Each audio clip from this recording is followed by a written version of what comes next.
Hello दोस्तों, ये कहानी शुरू होने से पहले अगर आपने हमारे चैनल को सब्सक्राइब नहीं किया है तो जल्दी से सब्सक्राइब करके बेल आइकॉन दबा दीजिए क्योंकि हम आते हैं हर बार एक नई सुपर मज़ेदार कहानी के साथ।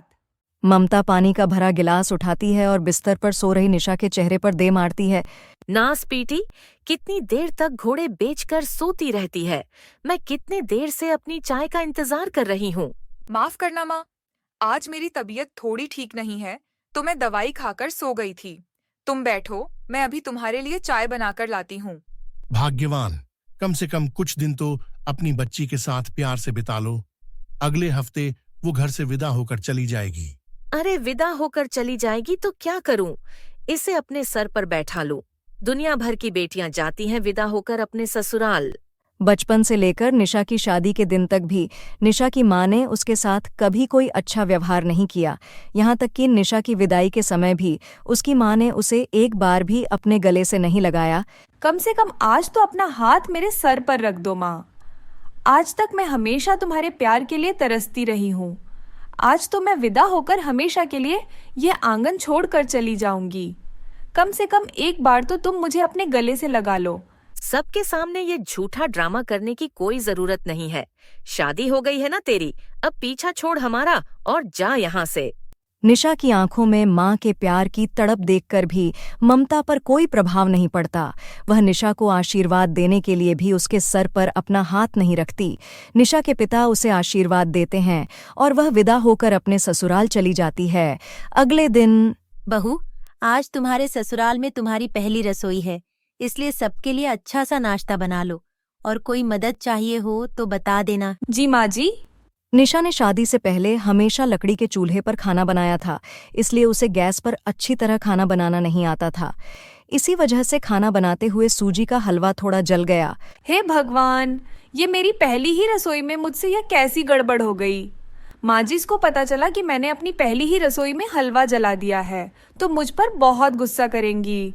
निशा पहले से ही डरी हुई होती है कि तभी उसकी सास भी किचन में आ जाती है। अरे बहू, ये जलने की बदबू कहाँ से आ रही है? वो माँ जी, वो मुझसे हलवा थोड़ा सा जल गया, लेकिन मैंने जानबूझकर हलवा नहीं जलाया। माँ जी, वो मैंने पहले कभी गैस पर खाना नहीं बनाया तो इसलिए ऐसा हो गया। मुझे माफ कर दीजिए माँ जी, प्लीज आप मुझ पर यह गरम हलवा मत फेंकना माँ जी। ये कहते हुए निशा बहुत घबरा जाती है और उसकी आंखों में आंसू आ जाते हैं। ना स्पीटी, तुझे दाल बनाने को बोला था ना, पूरी की पूरी दाल जला दी। सारे खाने का सत्यानाश कर दिया तूने। यह ले चक, अब तू इस जली हुई दाल का स्वाद।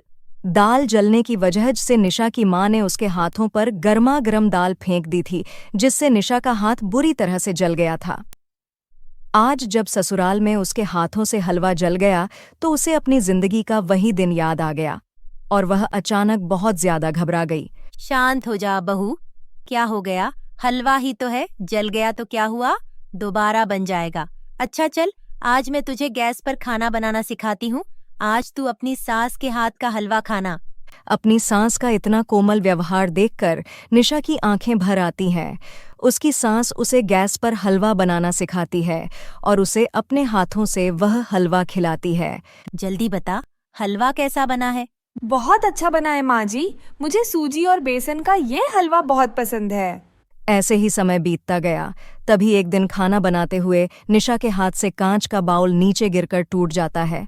हे भगवान, ये मुझसे क्या हो गया? उस दिन हलवा जलने पर तो मांझी ने मुझे कुछ नहीं कहा, लेकिन ये तो मांझी का फेवरेट कांच का बोल था। इसके लिए तो मांझी मुझ पर बहुत गुस्सा करेंगी। अरे बहू, ये इतनी तेज आवाज कैसी थी? क्या हो गया? माँ जी, वो गलती से मुझसे आपका फेवरेट कांच का बाउल गिर कर टूट गया। मैं सच कह रही हूँ माँ जी, मैंने जानबूझकर उसे नहीं तोड़ा। अरे तो बहू, तुझे किसने कहा कि तूने इसे जानबूझकर तोड़ा? काम करते हुए कभी कभी हो जाता है ऐसा। इसमें इस तरह घबराने वाली क्या बात है? और ऐसे बाउल तो मेरे पास और भी रखे हैं, दूसरा निकाल लेंगे मैं शांता को कहकर। यह कांच साफ करवा देती हूँ, कहीं तेरे पैर में यह कांच न लग जाए। शांता, जरा यहाँ आकर यह कांच साफ कर दे तो। अपनी सास के मन में अपने लिए इतनी चिंता देखकर निशा की आंखें भर आती हैं। ना स्पीटी, जब देखो तब चीजों का सत्यानाश करने पर तुली रहती है। अभी पिछले महीने ही यह कांच के गिलास खरीदे थे, जानबूझकर तूने यह गिलास तोड़ा है ना। मेरे कांच के गिलास का पूरा सेट खराब कर दिया तूने। रुक, अभी बताती हूँ तुझे। जब तक तुझे इस झाड़ू से मार नहीं पड़ेगी ना, तब तक तो तेरी अकल ठिकाने आने ही नहीं वाली। नहीं माँ, मैं सच कह रही हूँ। मैंने जानबूझकर ये कांच का गिलास नहीं तोड़ा। मुझे मत मारो माँ। ममता कांच का गिलास टूटने पर उसे झाड़ू से बहुत मारती है। साथ ही टूटे हुए कांच के टुकड़े उसके हाथों में चुभाने लगती है। माँ, बहुत दर्द हो रहा है, मत करो माँ। अब आ रहा है ना मजा? वो दिन याद करके निशा की आंखों में आंसू छलक आते हैं। निशा बेटा, तुम रो क्यों रही हो? कहीं तुम्हारे पैर में कांच तो नहीं चुभ गया ना? नहीं माँ जी, बस कुछ नहीं। ऐसे ही समय बीतता है। तभी कुछ दिनों बाद कपड़े धोते वक्त पानी के वजह से बाथरूम में निशा का पैर फिसल जाता है और उसके पैर में चोट लग जाती है। मना किया था ना तुझे कपड़े धोने से। मेरी एक भी बात नहीं सुनती है तू। कल काम वाली आकर अपने आप कपड़े धो लेती। अब लगवा ली ना चोट पैरों में। हे भगवान, कैसे सूज गया है तेरा पैर। मैं अभी डॉक्टर को बुलाती हूँ। नहीं माँ जी, डॉक्टर को बुलाने की कोई जरूरत नहीं है। गर्म पानी से सिकाई करूंगी तो थोड़े दिन में अपने आप ठीक हो जाऊंगी। चुप कर तू। इतनी सूजन में भी डॉक्टर को बुलाने से मना कर रही है। तुझे भले ही अपनी कोई चिंता ना हो, लेकिन मुझे तेरी बहुत चिंता है। शारदा डॉक्टर को फोन करके निशा को दवाई दिलवाती है और अपने हाथों से निशा के पैर की मालिश करती है। आप ये क्या कर रही है माँ जी?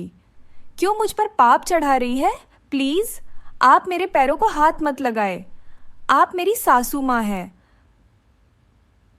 मुझे तो आपके पैर दबाकर आपकी सेवा करनी चाहिए और उल्टा यहाँ पर आप मेरी सेवा कर रही हैं। तो क्या हो गया पगली? अगर तेरी जगह मेरी बेटी के पैर में चोट लगी होती तो क्या मैं उसके पैर की मालिश नहीं करती? मेरे लिए तू बिल्कुल मेरी बेटी जैसी ही है, इसलिए मैं जो कर रही हूँ मुझे करने दे और चुपचाप दवाई लेकर आराम से सो जा। अपनी सास शारदा की यह बातें सुनकर निशा की आंखें भर आती हैं। क्या हुआ बेटा? पैर में ज्यादा दर्द हो रहा है क्या? नहीं माँ जी। तो फिर इस तरह तेरी आंखें क्यों भर आईं? कुछ नहीं माँ जी, वो बस कुछ याद आ गया। मेरा हाथ बहुत जोर से जल गई। अरे क्यों सुबह सुबह चिल्लाकर मेरे सर में दर्द कर रही है? माँ, यहाँ पानी पर मेरा पैर फिसल गया। हाथ में बहुत दर्द हो रहा है। मैं अच्छी तरह से जानती हूँ, ये सब तेरे काम न करने के बहाने हैं। चुपचाप उठकर ये सारे कपड़े धो। अगर 1 घंटे में तूने ये सारे कपड़े धोकर नहीं सुखाए ना, तो मैं तुझे बताऊंगी कि हाथ में दर्द कैसे होता है। इसी हाथ से मार मार कर तेरे हाथ तोड़ दूंगी। अरे बेटा, चुप हो जा। अगर तू इस तरह रोएगी तो तुझे देखकर मेरी आंखों में भी आंसू आ जाएंगे। नहीं माँ जी, मैं नहीं चाहती कि मेरी वजह से कभी आपकी आंखों में आंसू आए। खुद से इतना ज्यादा प्यार करने वाली सास को मैं कभी रोने नहीं दूंगी। मेरी बच्ची, अच्छा तू आराम कर। मैं तेरे लिए हल्दी वाला दूध बनाकर लाती हूँ, उससे तुझे जल्दी आराम मिलेगा। शारदा काजू बादाम डालकर निशा के लिए हल्दी वाला दूध बनाकर लाती है और जब तक निशा का पैर ठीक नहीं हो जाता वह हर रोज उसकी मालिश करती है और उसे हल्दी का दूध बनाकर पिलाती है। समय बीतता गया। बहू, आज सोमवार है तो मैं भोले बाबा के मंदिर जा रही हूँ। थोड़ी देर में लौट आऊंगी और हाँ, आते हुए तेरी जुकाम की दवाई भी लेते आऊंगी। ठीक है माँ जी। शारदा मंदिर चली जाती है। तभी निशा किचन में खाना बनाने लगती है। जब तक माँ जी मंदिर से लौटे तब तक मैं उनके लिए उनके फेवरेट कढ़ी चावल बना लेती हूँ। खाएंगे तो बिल्कुल खुश हो जाएंगी। निशा खड़ी चावल बनाकर खड़ी का पतीला गैस से नीचे उतारती ही है कि तभी उसका फोन बजने लगता है और निशा का सारा ध्यान किचन से हटकर फोन पर चला जाता है। जल्दबाजी में उसके दिमाग से गैस बंद करने की बात निकल ही जाती है। वह हॉल में फोन उठाने जाती है, तब तक रसोई में लगे पर्दे से वो आग पूरी किचन में फैल जाती है। लेकिन निशा को जुकाम होने की वजह से उसे बिल्कुल भी जलने की खुशबू नहीं आती और वह अपने कमरे में जाकर आराम से लेट जाती है। कुछ देर बाद वो आग धीरे धीरे पूरे घर में फैल जाती है। पूरे घर में फैले धुएं से जब निशा को खांसी उठने लगती है तब वह देखती है कि घर के चारों तरफ आग की लपटें उठ रही है। वह घर से बाहर निकलने की पूरी कोशिश करती है, लेकिन उसे बाहर निकलने का कोई रास्ता नहीं मिलता। इतनी देर में शारदा भी मंदिर से लौट आती है, लेकिन उसका घर आग से झुलस रहा था और पड़ोस के लोग आग बुझाने की कोशिश कर रहे थे। अरे यह क्या हो गया मेरे घर में? आग कैसे लग गई? मेरी बहू कहाँ है? तुम्हारी बहू अभी तक बाहर नहीं आई। अब तो फायर ब्रिगेड वाले ही तुम्हारी बहू को आकर बचाएंगे। नहीं, मैं फायर ब्रिगेड का इंतजार नहीं कर सकती। शारदा के पड़ोसी उसे बहुत रोकते हैं, लेकिन शारदा अपनी बहू को बचाने के लिए अकेले ही आग से झुलस हुए अपने घर में चली जाती है। तभी फायर ब्रिगेड वाले भी वहां आकर आग को बुझा देते हैं और उन दोनों को बाहर निकाल लेते हैं। माँ जी, आपने मुझे बचाने के लिए अपनी जान की भी परवाह नहीं की। मेरे खातिर आपने अपनी जान जोखिम में डाल ली। मेरी सौतेली माँ ने तो कभी मुझे एक माँ का प्यार भी नहीं दिया, लेकिन आपने मेरी सास होकर भी हमेशा मुझे माँ से बढ़कर प्यार किया। इतना कहकर निशा अपने सास के गले से लग जाती है। निशा को भले ही प्यार करने वाली माँ ना सही, पर माँ से ज्यादा चाहने वाली सास जरूर मिल जाती है। ये समीर की पत्नी कोमल है। इनके शादी को बस 1 ही हफ्ता हुआ है और यह है कोमल की सास कामिनी देवी। माँ जी, किचन में जो मशीन रखा हुआ है, सुना है उसमें केक भी बन सकता है। क्या आप मुझे सिखा देंगे? Oh no, what rubbish.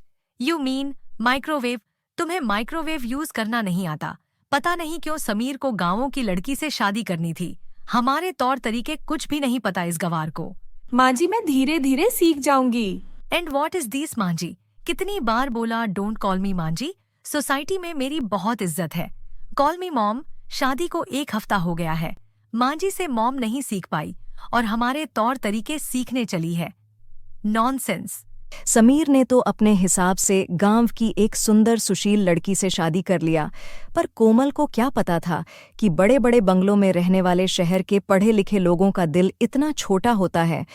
शहर की मॉडर्न सास की मॉडर्न लाइफस्टाइल कोमल से मैच नहीं हो रहा था। फिर एक दिन, व्हाट इज दिस? मॉम, मैंने आलू पराठा बनाया है। आलू पराठा?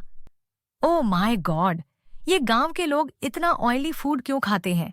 कितनी बेकार लाइफस्टाइल है। 1000 बार बोला है तुम्हें, मुझे ब्रेकफास्ट में सैंडविच और जूस चाहिए, साथ में थोड़ा फ्रूट्स भी। मॉम, ऐसे क्यों बोल रहे हैं? कोमल ने कितने प्यार से बनाया है। और तुम भी इस गांव की गवार के साथ और एक गवार बन जाओ। कोमल की सास ने खाने को लेकर कोमल को अच्छा खासा सुना दिया। फिर एक दिन जब कोमल कपड़े धो रही थी तो उसकी सास बोलती है, कोमल, ये क्या कर रही हो? मॉम, इनके कपड़े साफ कर रही हूँ। हाथ से धो रही हो? हाँ मॉम, मुझे वॉशिंग मशीन चलाना नहीं आता, इसीलिए रोज हाथ से धो देती हूँ। ओके, कोई बात नहीं, तुम्हें तो वैसे आदत भी होगी। Poor villager. और हाँ, धोते धोते मेरे बेटे का कॉस्टली सूट्स ना धो देना, वो सारे ड्राई वॉश होते हैं। अब कोमल को अपनी मॉडर्न सास की बातें थोड़ी चुभने लगती है। फिर एक दिन समीर, कोमल और कामिनी जी डिनर करने बाहर जा रहे थे। समीर जी, मुझे ड्राइविंग सीखने का बहुत मन है, क्या आप मुझे सिखा देंगे?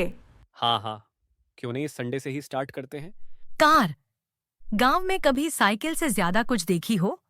अब ये महारानी 15 लाख का कार सीखेगी। 15 लाख में कितने जीरो होते हैं पहले वो पता करो।